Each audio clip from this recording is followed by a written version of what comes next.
We're going to take a look here at a section that I'm riding down in Baja, California, and it's hard to see on film, but it's actually a really tricky section. So that was me just coming through it there, and there's kind of a closer shot of it again.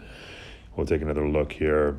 So as I come through here, this is actually pretty notchy. Like I say, it's hard to see, but here you can kind of see that as I'm rolling down this, it's actually maybe about an 18-inch drop, and there's really tricky rocks right behind it.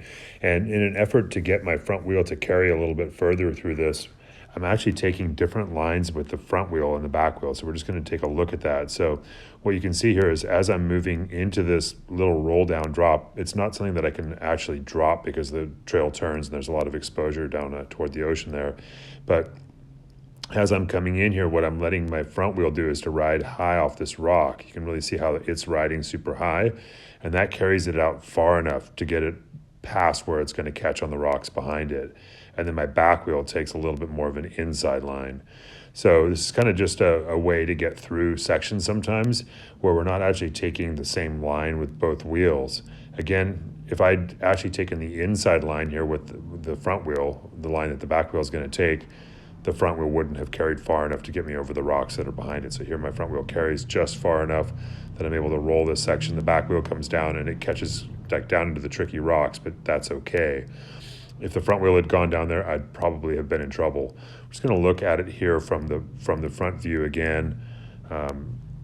As I say, it's pretty hard to see here, but this is actually a super tricky section here, coming down into these rocks down below.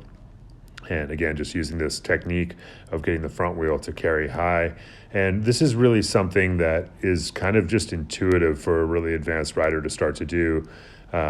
I looked at this section a bunch before I actually rode through it. It was a little bit scary the first time, just not really sure if I could roll through it. And coming up with this line really allowed me to be comfortable knowing the front wheel would carry a little further. So really advanced technique here, but just kind of an interesting section that I got to ride while I was down here in Baja.